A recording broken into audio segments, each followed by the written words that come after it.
ದಾವಣಗೆರೆ ದಕ್ಷಿಣ ಉಪಚುನಾವಣೆಯಲ್ಲಿ ಪಕ್ಷದ ಅಭ್ಯರ್ಥಿ ವಿರುದ್ಧನೇ ಕೆಲಸ ಮಾಡಿದ ಆರೋಪದ ಹಿನ್ನೆಲೆಯಲ್ಲಿ ಕಾಂಗ್ರೆಸ್ ಹೈಕಮಾಂಡ್ 3 ಬಾರಿ ಎಂಎಲ್ಸಿ ಆಗಿದ್ದಂತಹ ಅಬ್ದುಲ್ ಜಬ್ಬಾರ್ ಅವರನ್ನ ಕೆಪಿಸಿಸಿ ಅಲ್ಪಸಂಖ್ಯಾತ ವಿಭಾಗದ ಅಧ್ಯಕ್ಷ ಸ್ಥಾನಕ್ಕೆ ರಾಜೀನಾಮೆ ನೀಡುವಂತೆ ನಿರ್ದೇಶಿಸಿತ್ತು. ಇದರ ಬೆನ್ನಲ್ಲೇ ಅಬ್ದುಲ್ ಜಬ್ಬಾರ್ ರಾಜೀನಾಮೆ ನೀಡಿದ್ದಾರೆ. ಕರ್ನಾಟಕ ಪ್ರದೇಶ ಕಾಂಗ್ರೆಸ್ ಸಮಿತಿ ಅಲ್ಪಸಂಖ್ಯಾತ ಘಟಕದ ಅಧ್ಯಕ್ಷ ಸ್ಥಾನಕ್ಕೆ ಅಬ್ದುಲ್ ಜಬ್ಬಾರ್ ರಾಜೀನಾಮೆ ನೀಡಿದ ಬೆನ್ನಲ್ಲೇ ಅವರ ವಿರುದ್ಧ ಸ್ವಪಕ್ಷದ ನಾಯಕರೇ ಗಂಭೀರ ಆರೋಪಗಳನ್ನ ಮಾಡ್ತಾ ವಾಗ್ದಾಳಿಯನ್ನ ನಡೆಸುತ್ತಿದ್ದಾರೆ. ನೀವು ಸಣ್ಣ ಆಗ್ಬೇಕಲ್ವಾ, ಅದು ಒಂದು ಉತ್ತಮ ಆಹಾರದಿಂದ ಸಣ್ಣ ಆಗ್ಬೇಕಲ್ವಾ. ಪ್ರತಿದಿನ ನಮ್ಮ ಜೀನಿ ಸ್ಲಿಮ್ ನ ಯೂಸ್ ಮಾಡಿ ಯಾವುದೇ ಸೈಡ್ ಎಫೆಕ್ಟ್ ಇಲ್ದಂಗೆ ನೀವು ಸಣ್ಣ ಆಗ್ತೀರಾ. ದಾವಣಗೆರೆಯ ಹಿರಿಯ ಮುಖಂಡ ಹಾಗೂ ಮಾಜಿ ಮೇಯರ್ ಚಮನ್ ಸಾಬ್ ಅವರು ಜಬ್ಬಾರ್ ವಿರುದ್ಧ ಕಿಡಿಕಾರಿದ್ದಾರೆ. ಜಬ್ಬಾರ್ ರಾಜೀನಾಮೆಗೆ ಬಗ್ಗೆ ಈಗ ದಾವಣಗೆರೆಯಲ್ಲಿ ಮಾಧ್ಯಮಗಳೊಂದಿಗೆ ಮಾತನಾಡಿದ ಚಮನ್ ಸಾಬ್ ಏನನ್ನ ಬಿತ್ತುತ್ತಾರೋ ಅದನ್ನೇ ಕೊಯ್ತಾರೆ. ಅಬ್ದುಲ್ ಜಬ್ಬಾರ್ ಅವರು ಪಕ್ಷಕ್ಕೆ ನೀಡಿದ ಕೊಡುಗೆಗಿಂತ ಮಾಡಿರುವಂತಹ ಹಾನಿಯೇ ಹೆಚ್ಚು ಎಂಬಂತಿದೆ.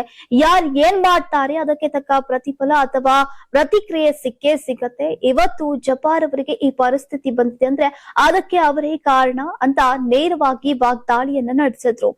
ಇನ್ನು ದಾವಣಗೆರೆ ಲೋಕಸಭಾ ಚುನಾವಣೆಯ ವೇಳೆ ಅಬ್ದುಲ್ ಜಬ್ಬಾರ್ ಅವರು ಕಾಣಿಸಿಕೊಳ್ಳದ ಬಗ್ಗೆ ಚಮನ್ ಸಾಬ್ ಆಕ್ಷೇಪವನ್ನ ವ್ಯಕ್ತಪಡಿಸಿದ್ದಾರೆ. ಇದು ಶಾಮನೂರು ಶಿವಶಂಕರಪ್ಪನವರ ಮೊಮ್ಮಗನ ಲಗ್ನ ಅಲ್ಲ, ಬದಲಾಗಿ ಇದು ಚುನಾವಣೆ ಇದೆ.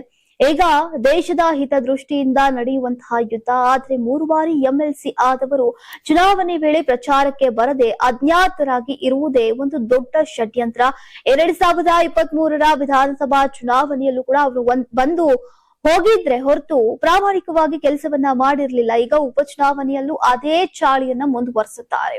ಕಾಂಗ್ರೆಸ್ನಿಂದ ಲಾಭ ಪಡೆದವರು ಪಕ್ಷದ ಬೆನ್ನಿಗೆ ಇರಿದಿದ್ದಾರೆ. ನಾವು ಮುಸ್ಲಿಂ ಲೀಗ್ ಅಥವಾ RSS ನಲ್ಲಿಲ್ಲ. ನಮ್ಮ ಪಕ್ಷವು ಎಲ್ಲಾ ಜಾತಿ, ಧರ್ಮ ಮತ್ತು ಸಮುದಾಯವನ್ನ ಸಮಾನವಾಗಿ ನೋಡ್ತಿದ್ದೇವೆ.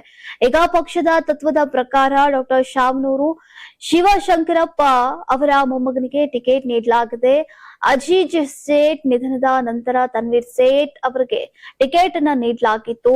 ಕಮರುಲ್ ಇಸ್ಲಾಂ ನಂತರ ಈಗ ಕನೀಜ್ ಫಾತಿಮಾ ಸ್ಪರ್ಧಿಸಿದ್ರು. ಯುಟಿ ಫರೀದ್ ಅವರ ಸ್ಥಾನವನ್ನ ಯುಟಿ ಖಾದರ್ ಅವರು ಪಡೆದಿದ್ದಾರೆ ಅಂತ ಊಹಾಪೋಹಗಳನ್ನ ಇದೇ ವೇಳೆ ನೀಡಿದ್ರು. ಇನ್ನು ಕೇವಲ ಚುನಾವಣಾ ಪ್ರಚಾರದಿಂದ ದೂರ ಉಳಿದಿದ್ದು ಮಾತ್ರವಲ್ಲವೇ ಕಾಂಗ್ರೆಸ್ ಅಭ್ಯರ್ಥಿಯನ್ನ ಸೋಲಿಸೋಕೆ ಪಕ್ಷೇತರ ಅಭ್ಯರ್ಥಿಗಳಿಗೆ ಜಬ್ಬಾರ್ ಹಣಕಾಸಿನ ನೆರವನ್ನ ನೀಡಿದ್ದಾರೆ ಅಂತ ಗಂಭೀರ ವಿಷಯವನ್ನ ಕೂಡ ಚಮನ್ ಸಾಬ್ ಅವರು ಪ್ರಸ್ತಾಪಿಸಿದ್ದಾರೆ. ಜಬ್ಬಾರ್ ಮತ್ತು ಅವರ ಅನುಯಾಯಿಗಳು ಪ್ರಚಾರ ಮಾಡಿಲ್ಲ ಹಾಗೂ ಬದಲಾಗಿ ಪಕ್ಷದ ಕಾರ್ಯಕ್ರಮಗಳಿಂದ ದೂರ ಉಳಿದಿದ್ದಾರೆ. ಇದು ಪಕ್ಷ ವಿರೋಧಿ ಚಟುವಟಿಕೆಗಳಿಗೆ ಸಮಾನವಾಗಿದೆ ಅಂತ ಚಮನ್ ಸಾಬ್ ಅವರು ಆರೋಪಿಸಿದ್ರು. ಇನ್ನು ಜಬ್ಬಾರ್ ಅವರಿಗೆ ಎಂಎಲ್ಸಿ ಹುದ್ದೆಗೂ ಕೂಡ ರಾಜೀನಾಮೆ ನೀಡುವಂತೆ ಚಮನ್ ಸಾಬ್ ಖಾರವಾಗಿಯೇ ಸಲಹೆಯನ್ನ ನೀಡಿದ್ದಾರೆ.